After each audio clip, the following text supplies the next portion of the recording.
وادي الفراخ هي استوت معايا. صينية فراخ بالبطاطس، بسم الله ما شاء الله اللهم بارك. طعمها حلو جدا وشكلها جميل جدا ما شاء الله. وادي شوية رز بالشعرية. ألف هنا والشفا يا رب. ما تنسوش بقى تعملوا له لايك وشير وكومنت عشان يوصل لكم كل جديد. السلام عليكم ورحمة الله وبركاته. السلام عليكم ورحمة الله وبركاته. ازيكم عاملين ايه؟ النهاردة بقى هعمل فراخ. هعمل صينية فراخ بالبطاطس كده. بالهنا والشفا يا رب اللي ياكل حاجة. بصوا بقى احنا هنعمل مع بعض دلوقتي الفراخ بالبطاطس. البطاطس هي بعد ما خلصت. وهنا معانا ايه؟ بصلتين متقطعين، وقرن فلفل كبير، وقرن فلفل حامي، واربع فصوص توم. وهنا معانا التوابل، معانا ورق لورا، ومعانا كزبرة وفلفل اسود وكمون وملح. وطبعا دي الطماطم اللي هنفرمها في الخلاط دلوقتي. دلوقتي بقى سخنا الطاسة جدا. دول كده 3 معالق زيت على معلقتين سمنة.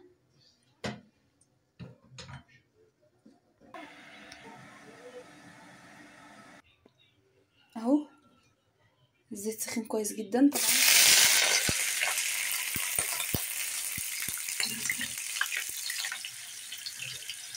اهو نشوحهم كده شوية. اهو البصل اهو، بسم الله ما شاء الله الله اكبر اللهم بارك.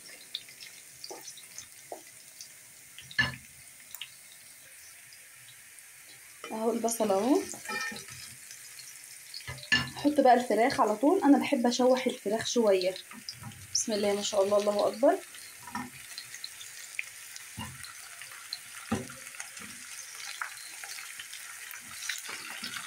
اهو انا بحب احط الفراخ اشوحها، وهنزل كده بالتوابل على طول فوق الفراخ كده على طول.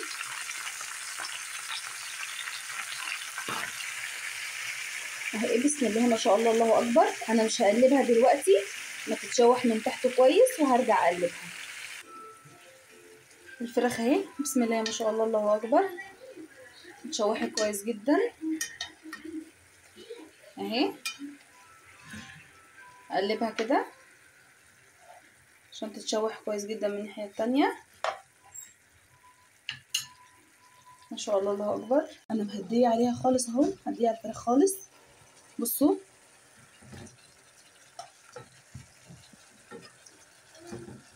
بصوا بسم الله ما شاء الله الله اكبر. بصوا بصوا التحميره اللي هي خدتها من تحت. انا بفضل اشوحها لحد ما تاخد التحميره دي كده من تحت وتتشوح كويس جدا. بصوا بسم الله ما شاء الله الله اكبر. بصوا الطريقه دي تحفه يا ولاد، والله هتعجبكم جدا. اهي اهي بصوا احمرت ازاي. بسم الله ما شاء الله الله اكبر. بصوا هي كده ما فيهاش اي ميه، هزودها نقطتين ميه مغليه كده عشان ما تتلسعش من تحت. انا عايزاها تبقى حوالي تلتين سوا. تلتين سوا افضل ازودها نص كوبايه ميه بنص كوبايه ميه علشان ما احط البطاطس. البطاطس ما بتاخدش وقت كتير عشان البطاطس ما تتهريش. زي ما قلت لكم الفراخ اهي هفضل ازودها نص كوبايه ميه بنص كوبايه ميه لحد ما تدخل تبقى تقريبا تلتين، واخده تلتين سوا. هنسيبها كده موطين عليها تستوي براحتها عقبال ما نعمل الرز بالشعريه بقى. بصوا بقى هعمل معاكم الرز بالشعريه. هنا هحط كده مكعب سمنه بلدي وشويه زيت.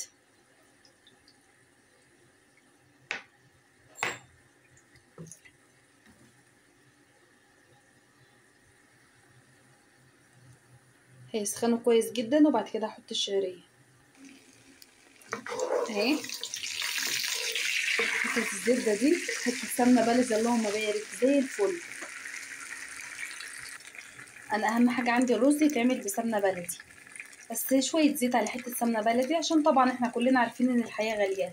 الرز بقى بالشعريه بالسمنه البلدي بيبقى تحفه. بسم الله ما شاء الله، الله اكبر. الشعريه اهي.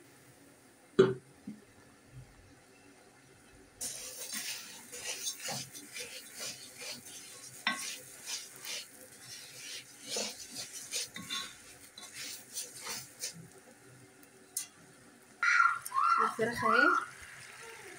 طبعا انا هطلع الفراخ دلوقتي عشان هي بسم الله ما شاء الله خلاص تقريبا كده، خلاص يعني قربت تستوي. هخرجها كده عشان احط البطاطس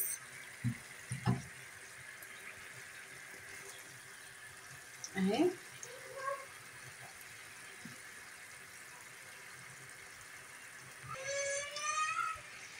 اهو دلوقتي بقى هحط البطاطس.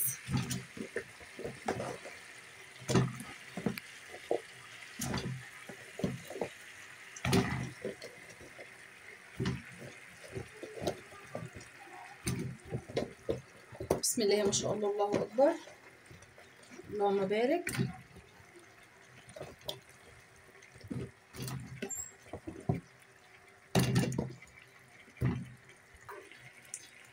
اهي الفراخ اهي، هحطها كده على البطاطس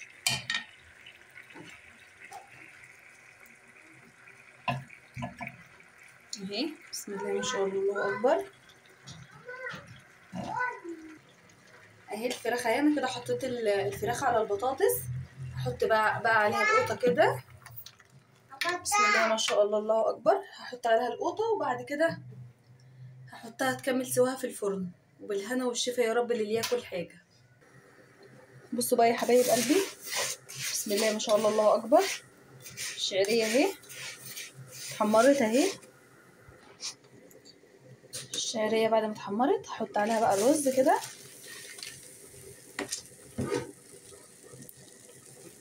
وهقلبه بقى كويس جدا اهو. قلبت رز كويس جدا، شوحته كويس جدا في السمنه البلدي والشعريه. هحط شويه فلفل اسود وشويه ملح، وهحط ميه مغليه.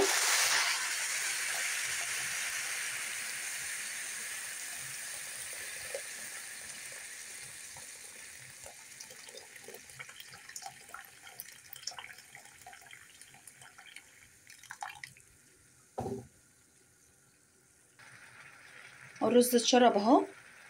هوطي عليه بقى لحد ما يستوي على مهله.